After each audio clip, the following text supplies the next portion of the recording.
Set.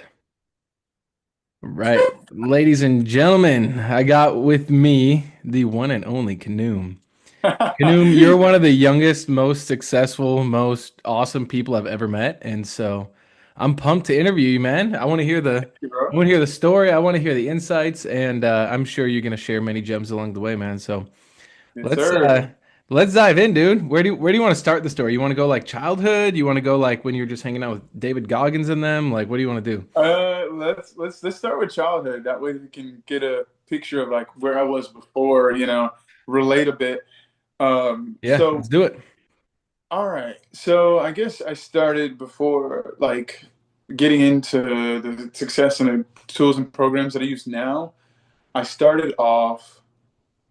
I was always a smart kid. I was always the smart kid. I was told that I was smart. I got good grades. I could not do homework, but I was also very arrogant, like very arrogant. I just got told that my whole entire life.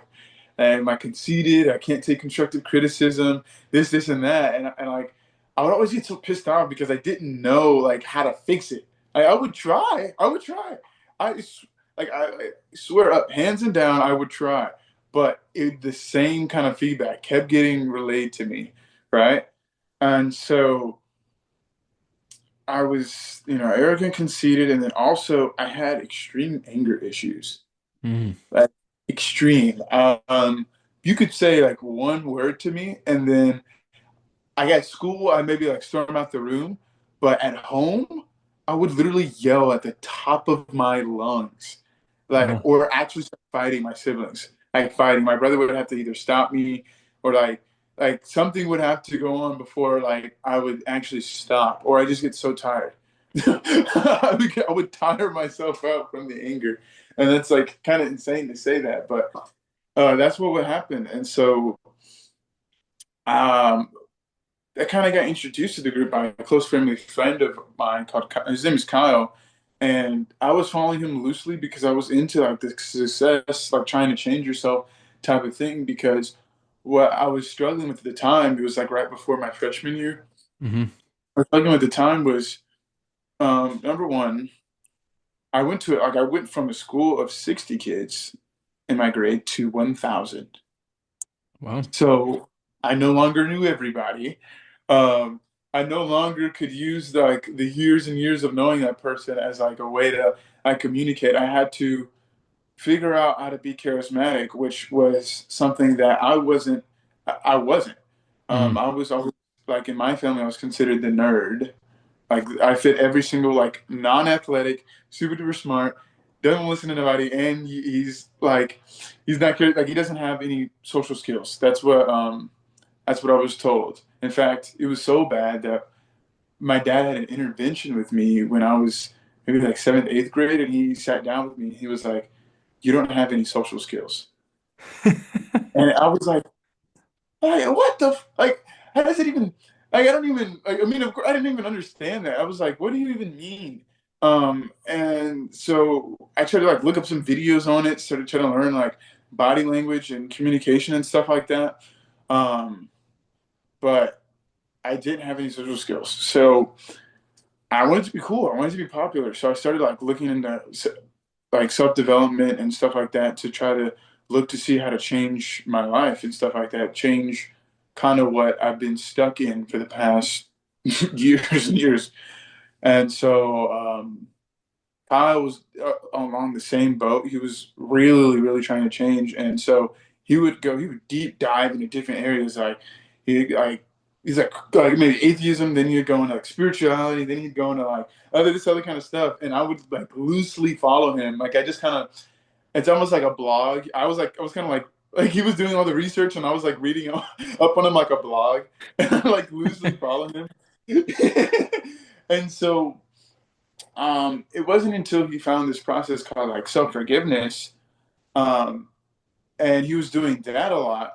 And he was known for hopping back and forth between things. So like he showed me, I did it like maybe like one day, and then I could just let it go, forget about it, and still live my high school life. And then he called me, and we talked about like what was going on in my life, and like I did it again. And it was like just did like a specific writing process. You can just talk about it. Talk if you're watching this and you're confused about what that is, reach out to one of us and we'll talk about it later. And then so I did that again, and then I let it go by for a couple months, and then I called him again. It was funny enough.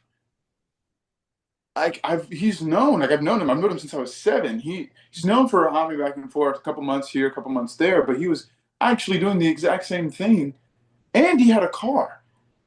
I Hmm. was like, like I've known you since I was 7. I'm like 14, and you like some out of the like something changed for you to get a car because it was like a very big problem that he didn't have a car and stuff like that. And I was like, huh. And you're still on the same thing. That's different. That's interesting. And Hmm. that kind of stuck out to me. And so I started taking it a little more seriously and doing it more consistently. And so through that, I was actually able to see where my emotions were coming from. Hmm. And like literally, it's almost like I was mapping out my mind Wow. and to see where everything came from. And so it's that in itself that really, really like I mean it caused so much of a change within me Hmm. in terms of my emotional stability that my friends like at some point they came up to me and they were like, dude, like we can't like you're no fun anymore. We can't like make fun of you. Like we can't make you mad whenever we want to. Like what's going on? Like because they would literally I didn't know until after I had like gotten emotionally stable, but they would say specific things just to make me mad, just to have fun. Hmm. Like they were like they thought it was funny. And I was actually mad. And so they came up to me like, bro, you've completely changed. You used to be like a hothead, and like I was like, huh, I didn't even know you're doing it on purpose.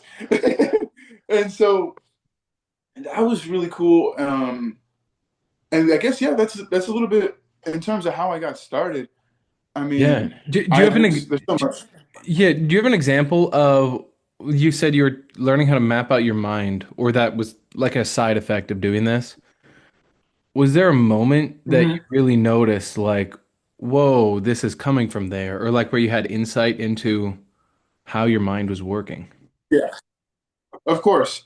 I'd say the biggest insight that I had was pretty much every single day. Like even before it, I would go to school. I'm having fun with my friends, kicking it, laughing, playing. But when I get home, I am like so mad, like angry, just angry. Like I get home, I'm going straight to my room. Everybody's straight into their rooms. Nobody's talking to each other. Um, I'm like watching TV. I finish my homework, watch TV, and then as soon as somebody asks me to do something, like, "Hey, did you do this chore?" or "Hey, could you help me make food?" or something, I like my immediate thought is, "Why the hell are you thinking to bother me right now?" Hmm. Like and so I just be like frustrated, upset, pissed. I give attitude to my mom. I was very disrespectful to my mom. Like hated my sister, and I didn't really know why. Like out of everybody, like I just hated my sister, like for no reason. Like she's like 4 years younger than me, by the way. Um, and it wasn't until like during the process I realized the reason I hate her was because she reminded me of me, and I didn't like myself. Ooh. And so she was like basically living my life when I was her age. And because I hated myself, I just treated her exactly how I was treating myself. And I like lashed out on her, screaming at her, like judging her for every single thing she did because I was judging myself. Right. And so that was one of the biggest insights that I ever had was because that was like an epiphany. Like, I mean, it was like an ambiguous like elephant in the room. Like I was fine with everybody except for my sister, and I didn't know why. Mm. And so yeah, Wow. like figuring How did you notice then? figuring Like, how did your relationship with your sister change then? Because I would imagine that's a pretty big deal if you can realize that and then start to act differently. Like, how did you notice things change with her? bro, it was crazy. Number one, of course, I stopped judging her. And then number two, I was actually able to start supporting her as an actual big brother should, right? And what was funny is growing up, there's three of us, right? There's my older brother and there's my younger sister. That's how were growing up. And because I'm the middle child, I thought it was just like a thing that we all had to go through. But my brother, my sister, and my brother, they would team up, and they'd have like this such strong bond. I mean, I was cool with my brother, but definitely not. Of course, I wasn't cool with my sister, so it was just like it felt like I was always the like alone, like the odd one out. Mm. Um, and of course, like my older brother was my sister's favorite, right? Because my brother actually took the time to explain to her things and stuff like that. And what was crazy was when I really noticed a difference is when Kyle, our family friend, he told me, like, it was probably a year later after I started the process, that my sister, she had told him that I was now her favorite brother. Hmm. And I was like, what? What? I'm like, dude, I never thought I would actually hear those words ever. I mean, Mhm. that was insane to me because I'd always thought like for so long that it would just be the way it is. Like that's just the way it is, you Wow. know? Wow. That's really cool, man. Because then you think you got the rest of your life, where your sister's going to be involved in your life.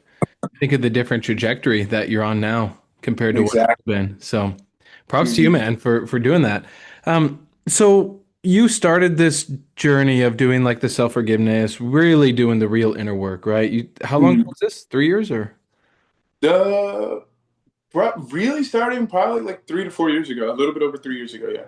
Okay, cool, cool. So it sounds like you had some initial insights, mapping out your mind, fixing the relationship with your sister. Mhm. What started to happen then? So as you started to get some momentum with it, realizing new things, tell me then, how did life continue to open up for you? Wow. Okay. So after I became more emotionally stable, I was able to start looking at why aren't I achieving the things in my life that I want to achieve? And one of those things mainly being I'm a musician, right? So I play saxophone and I was trying to win all the individual competitions and I was also trying to be something called a drum major, which if people watching this don't know, it's basically the highest leadership position you can get in a band. And so for me, like sophomore year, I wanted to try out for drum major, but in order to get there, you have to make people actually not make them, but people actually have to like you in order for them to listen to you because there's no forcing involved, right? You're still a student. So number one, people have to like you, and number two, directors also have to like you in order to pick you for it. And so not only did I want to be drum major, but I wanted to be like one of the best, which means that even if the directors liked me and I got picked, I would have to try to find a way for other students to like me because like my whole entire life, I've known as the annoying kid, right? I thought I knew everything. So anytime somebody would actually just try to help me, I would take it as as like disrespect. And so I wouldn't take their criticisms. And so like I really had a big head and a big ego in terms of like, okay, how good I am. And I was good, but there's always, of course there's always room for improvement. And if you can't see that, then it's just detriment to yourself actually.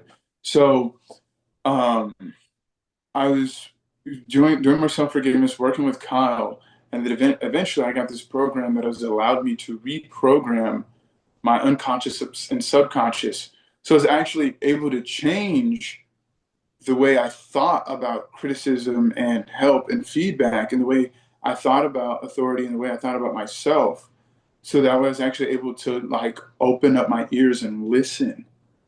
Wow. And whenever I was able to do that, I mean, it was insane. Like not only did I get drum major, but I got head drum major, which means that it's the top out of the only three drum majors you can get. And then I ended up being like one of the most inspiring drum majors that people kept telling me that I was. But what the crazy part was is like, I mean, it was just so surreal because it's like when I was actually able to open up my ears and listen, it's like that was the catalyst to me changing everything and me learning everything because everything that was holding me back was just because I wasn't listening. Wow. That was like, the one point I wasn't listening to other people give me advice. So it was funny, the answers were all right in front of me, but because my ears were closed off, I couldn't actually get it. Wow. And so you're saying from the self-forgiveness writing and then that ability to reprogram the subconscious mind, you're saying that that was actually the shift Mhm. that helped you open up? Yeah, exactly. Exactly. Because I wouldn't have been able to change in that manner without those tools. Because that was something that I've known and been that way since I was very, very little, like before 7 years old. Wow. So it's one of those personality traits that a lot of people consider like, oh, that's just the way this guy is, or that's just his personality. And usually without these tools, you have to grow up kind of working with those kind of people. Like, oh, this guy really isn't really going to take criticism, so you just kind of let things be, or you kind of like try to work around him, tiptoe around him, so that way you don't upset him. But and it's like that's how my life would have had to pan out, where people are tiptoeing around me in Wow. order to just work with. Wow. Wow. Right on. Okay. Okay. So you're getting into leadership positions. Um, what else happened then? Because I remember meeting you back in San Diego.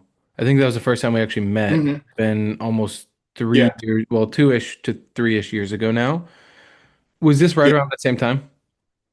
yeah, exactly. It was the exact Okay. same time. Okay, got it. Because you, Uh, you were educating me and Cameron on all the Gen Z vocabulary we didn't know. And I remember just meeting you and I was like, oh, this guy's going places. Did you start to feel that confidence around that time, or like how did your confidence evolve in your journey? so. Hmm. I think my confidence evolved when I stopped lying to myself and I was actually able to trust myself. Could you, And the yeah, only way I was able to do that, yeah, yeah, and the only way I was able to do that was like through the writing, I was able to see, okay, no, this is actually the reason why I'm doing something. Let's give an example. Hmm. Let's say I get mad. I get mad at my mom for telling me to do something, and like I'm mad at her, and I'm blaming her. And so I'm like, I wasn't being self-honest in the fact that I literally just wasn't considering her perspective and was being lazy. Mhm. That's a very like light point. Like it's like, oh, she's just telling you to do the chores. Like, but it permeates the rest of your entire life when you really think about it. Is when you go through your life blaming other people, it's really easy to pull the victim card. And then what happens when you're a victim? You have no confidence Mhm. because you're subject to somebody else's oppressive rule, right? But when you're taking self responsibility and being self honest, you no longer become the victim because you're actually the one that's creating the outcomes that you want in your life Mhm. because you're taking that responsibility to do so. So when you become that creator, then that begets confidence, right? Because you know that you can create whatever outcome that you want in your life. So you can either be a victim or you can be a creator. And those are the polarity points where I switch from being a victim all the time to being a creator. And that's when that confidence developed because I knew I was able to learn and become anything that I wanted. And that blows, that like I'm done. Like there's nothing else I need to fear. Anything Mhm. that I want to achieve, I know it literally, like I'm able to achieve it. So that's how my confidence develops. Wow, right on, right on. So then how did that evolve? So since I met you in San Diego, then what have you been focused on? We'll get up to current day because I know you've been doing a lot locally with the Houston crew, but yeah, what is like the past Yeah. year? What are some more insights? Because I'll just say this, I use the same tools that you use, and I notice there's a cumulative effect, Mm-hmm. meaning the more you do, the more it grows. Mm-hmm. It's like money. When you invest money Mm-hmm. well, there's a compound effect that happens. So, what does that look like for you after you got some good momentum with all this? Okay. Yeah. Okay. That's a good question. So after I got some good momentum, that's when I was actually able to start taking on more responsibility. And that showed up in my life because not only had I started taking responsibility for the things I was already doing, but then that became like really, really, really easy. So then I was actually able to take on more things. Like at first I just wanted to do like a like band drum major, but then that became so easy and second nature that I was actually able to take on so many different performing ensembles that by my senior year I was in 8 different performing ensembles in like one time. And so Wow. like I literally felt like kind of like a celebrity, kind of like rock star, where I would be performing every single weekend, and sometimes like I'd perform like 3 or 4 times in a week, and then even on top of that, like there was at one point I performed 4 times in the same day with 4 different groups. And this was like during school, so I was able to like go out and like it's like I get to skip school and everything. Was really cool was my junior year. I was because was now able to listen to constructive criticism. I went from being the worst player in my instrument on my school my freshman year to now being the best. And we went to a competition where a whole jazz band was there, and I won an award. It was really cool. It was like soloist award. It was in jazz. And then I went back to school, right? And then 2 weeks later, the head director of University of Houston calls our head director, and he's like, "Hey, I want your kid to come play his solo, but with our top level collegiate jazz band." And I was like, what? So for 2 weeks, I got to leave school and go practice with them and go like literally just go chill, eat lunch with my director, go practice with them. And then I was actually able to play like it's called a feature tune, which means you stand up and you have a solo, but throughout the whole tune with like U of H. And I mean, I'm like there's like dreams coming true, right? Hmm. And and it's insane because it was me, like the only other people he called for to do that kind of thing with, it was me and 2 other kids my age. One of the kids got full room and board at Berkeley as a scholarship, and the other kid, he basically travels back and forth from here in New York because he made the New York Youth like Jazz Orchestra Ensemble, which is the best one for kids in the Hmm. nation. Hmm. And then there was me, and for me, I'm like, dude, these guys are way out of my league. And then these guys are telling me like, bro, you sound so good. And so everything, I'm like literally like living my dream.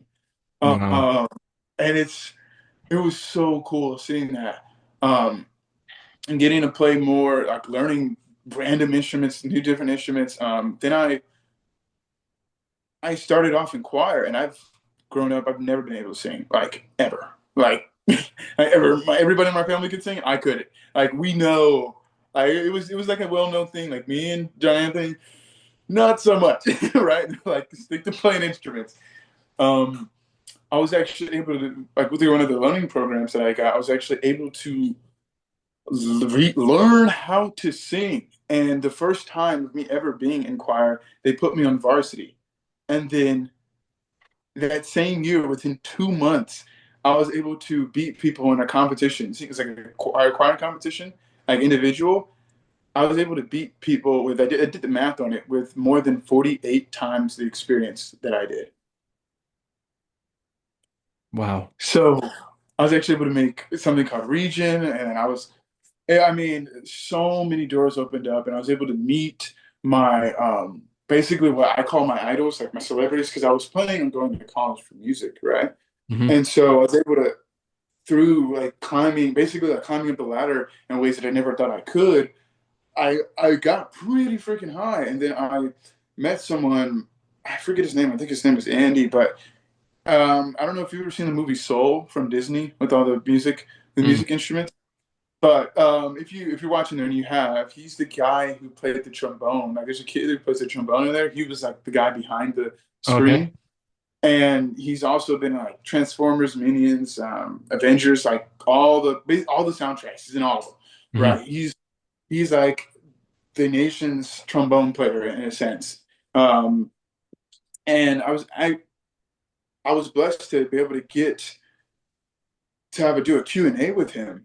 And he was talking about his life, and he was going about how he was saying how he couldn't, like, he's like 60, a little early 60s, and this is his like first time taking a vacation ever, and that he's had to miss every single birthday, every single holiday, every single anniversary ever, because he has to call for pick up gigs. And Hmm. if you don't pick up the gig, guess what happens? They call the next person. And if they do good, then they're just going to replace you with the next person. So you can't be like, oh no, I can't make it. It's my kid's birthday. Because if you do, your spot can get taken. And it's like some months I had to, it was like one gig and I had to make that money last for 2 months. And then some months it's really, really good. And I'm like, dude, it's like after I got to that point where I knew that was a possibility of me becoming successful like he did, I was like, I don't think that's something I want to do for the Hmm. rest of my life.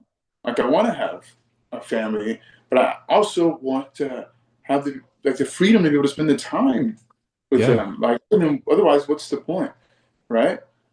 And so that I think was probably a year ago, year and a half ago. That's when I started heavily considering changing my trajectory because I didn't want to end up in that predicament 40 years, 50 years down the road. And I knew I had the confidence that I could learn and do anything that I wanted. So even though I developed music to such a degree where it's like I'd kill it, I know I could do the same thing in any other field. So I started to leave that train of thought in a sense. Hmm. Wow, man. Yeah, it takes some people 60 years to realize that's what they don't want to do. You picked that up real quick. Yeah, I thought you were naturally good at music. I just had assumed because of how high you got with playing the saxophone. Mhm. I did not know that you weren't actually that good, and then Yes. you actually learned, which is through the Mhm. learning tools. It's so cool, man. Wow. So then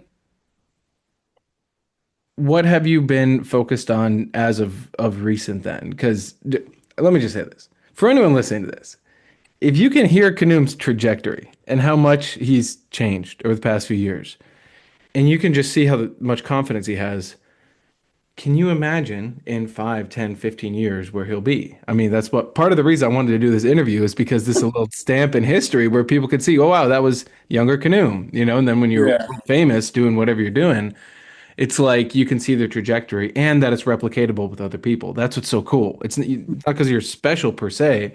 I mean, you apply yourself, you're an awesome, unique individual, but it's not like this learning thing is exclusive. It's like anyone Mhm. can use it. Exactly. So yeah, what have you then been focused on lately? Because I see you're up to a lot. Yeah. And so lately, I actually got into just sharing the like after like having that epiphany of like, hey, this is not something I want to do. Then I started to look at the reality of the situation. I was like, hold on, I've gotten this far with using a learning tool. Why don't I just help other people like reach as far as they want to go for my career? Hmm. And I was like, huh.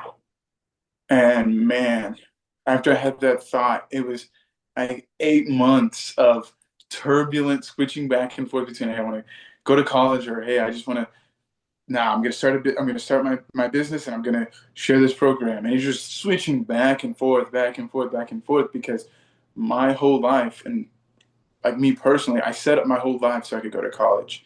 Hmm. Like I literally had straight A's since kindergarten. Hmm. Um, like did all the AP classes, like 5.0 GPA, like top 3% of my class. Like I did everything so I could set myself up for success in college world. And so that thought, it was almost dangerous to my beliefs in a sense, because it was just like, uh-oh, wait, this is what you've been trying to do your whole entire life. Don't change now, right? Um, but eventually, I thought about the long-term consequences of what both decisions had to offer, and I wasn't okay with the long-term consequences of being successful in music. So I decided to pursue sharing the program and learning tools that I actually learned, I actually used to become successful. So as of late, that's what I've been doing, is building my business, and I've been able to build with a team that's kind of here in Houston. And we were able to go out to, just recently, a couple of weeks ago, we were able to go to a business event. And at that business event, was David Goggins was there. And so, like, a business event to 2,000 people, and he only called on about 15. So I thought he was going to do like a motivational speech, because he was the last speaker. It's David Goggins, right? He was the last speaker, right?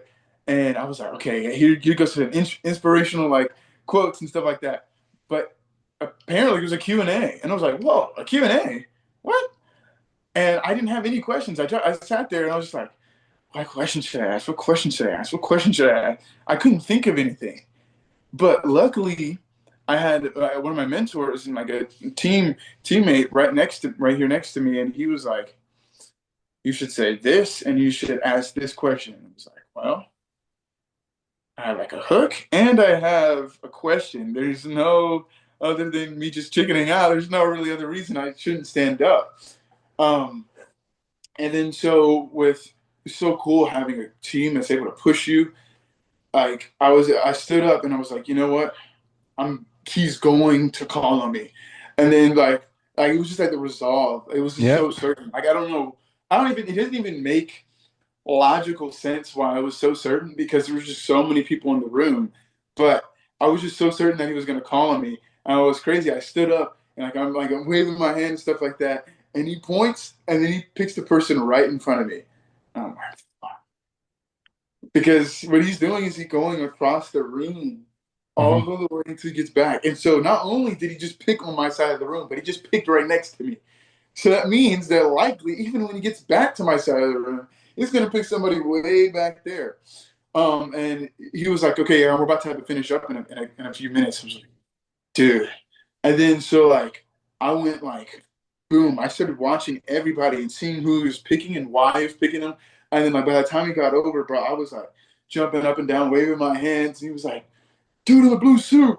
And he picked on me. And it was great. I was like, it was like everybody already had the phones ready. It was so cool. I posted it on my Instagram, Facebook, if y'all want to go check it out. But um, that experience was so surreal, because I had been watching and listening to David Goggins inspirational stuff and motivational stuff since I was in like middle school, dude.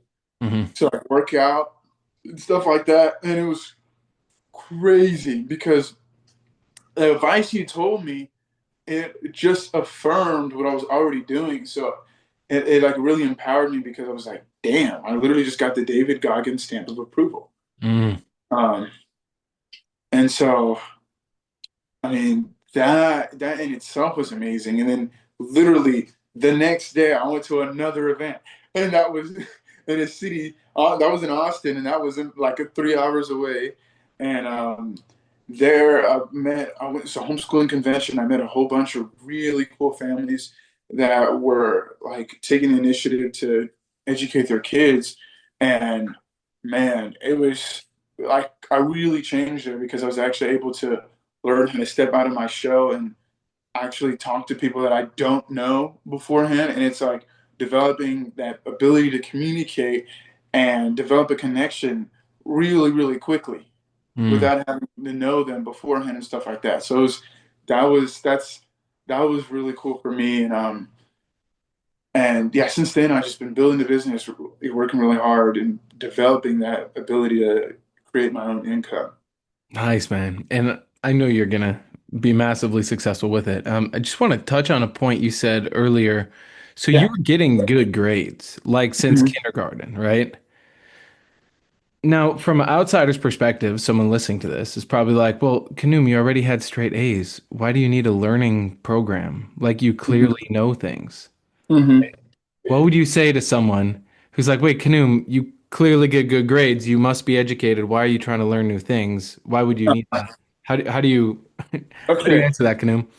I would answer that by, hey, dude or dudette, school, school tests your memory, not your knowledge base. So think about history. You have to memorize facts, right?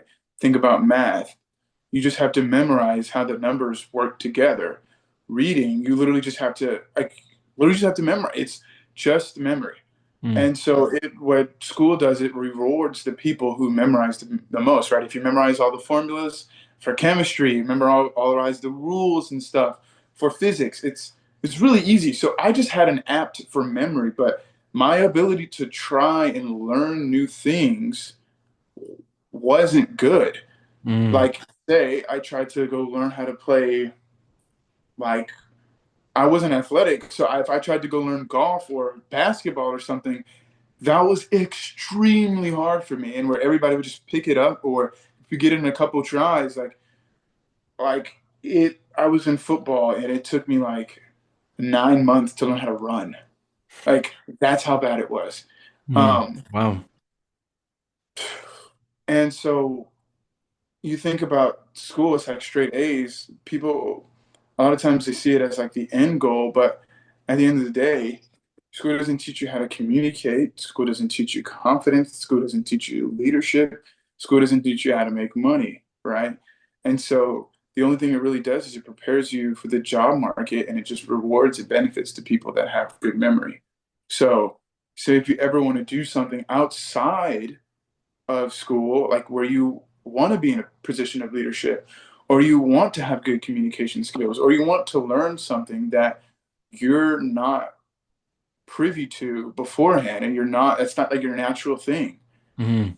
That's why you need something like a learning tool, because I mean, you've been trying to learn it your whole entire life. Why do you think you trying harder to make a difference? Wow. Well said, man. So then what does the future hold? I think this will be a good place to wrap it up here. What Hmm. does the next 1 to 2, 3 years look like from what you can see currently and what you're creating? Because then people will know how to get involved and connect with you more. Okay, that's a good question. So 1 to 2 to 3 years, I know I'm already going to move out in about 6 to 8 months. I'm moving out. Um, I'm building a team. So, I mean, there's just my mind's running because there's so much. I like to think about it in 4 year chunks. So I'm gonna hit the 4 year mark. All right. Um, 'Cause I'm 17 right now, so in 4 years I'll be 21. I know by 21 I'm already, because I didn't have. I'm talking about relationships. I didn't have a good example for what a good relationship looks like. Mm-hmm. But now that I have a good community and people to talk to, and a learning tool to learn how to develop the right kind of relationships, like I'm completely confident that I'm actually going to be able to create the relationship I would like, and one that's long lasting. So I know by 21, I got the relationship I want. I'm already moving out. So I'm going to move out. I'm going to have a car. Um, and I'm already going to be building the basically empire that I want in my business. And I mean, it's just going to be sweet, man. Like right now, like I'm, I'm already getting my friends involved and stuff like that. So they're going to be along for the ride. I mean, it's going to be freaking awesome because I already know, like I've already started to see early success. So I mean, the, the, the limits are endless. Yeah. There, it's like I'm boundless. I can't really put a finger on it because there's so much that happens in such short time that it's hard to track my trajectory, to be honest. Like I would have never guessed Mhm. that my senior year, I forgot to mention this, my senior year, I went to one of these competitions and I beat the best saxophonist in the state. Wow. And so it's like, no matter how much no matter how much like thinking I would have done, I would never thought I Mhm. would have done that. So it's it's gonna be interesting, man. I mean, it's gonna be hard to track. I'm not gonna lie to you. Well, this is great, man. So for anyone listening, whether you're local to Khnum or local to me, it doesn't really matter. Just get involved. Like if you resonate with this, when you're around people who push you and you're around people who are growing and expanding and learning and actually making a difference, it's like that rubs off. So, yeah, man. Khanum, I know you're going places. I'm happy we're on the same team. We have the same purpose, same mission, and I look forward to doing more of these because it still blows my mind that you're freaking 17. I bet when you said you're 17 right there, I bet some people dropped their freaking phone listening to this. Like, what? Because, bro, the average 17-year-old is you know more than me. What is the average 17-year-old male in America doing right now? Right now, they are either no, the majority of them are just like kind of sitting at home on the game and waiting for college to start, and or usually a lot of 17-year-olds haven't even graduated yet, so they're just kind of like they go to school, they get home, they get on the game, they watch porn, they go to school, get home, get on the game, and it's just that cycle over and Hmm. over and over again. And so um, that's why that's why I was so driven to pursue this task of like sharing with other people because I see it within my other friends of like how much as a generation and as a really as humanity how much we're struggling. Hmm. Yeah. Yeah. So if y'all listen to this, can hear the common sense of this, and whether you resonate or you know someone who would resonate, reach out to us. So I'll include Khanum. You on Instagram too? Yeah, Okay, yeah. So Instagram, Facebook, I'll put those in here and connect further because Khanum can go more in depth into his story and specifically the learning tools and the self-forgiveness writing and all that. It's stuff that, we can't, like, we could try and throw it in here, but you're going to get so much more out of a one-to-one conversation. So, yeah, I'll include that info and then thanks, Khanum. You're a beast. Your machine is actually, or I've heard that you're a machine. You have a reputation. And I'm looking forward to the future, man, because we're here to change the world and we're gonna do it. So of thanks, man. course. Thanks for having me, Mitch. All right, awesome. All right, bye, everyone.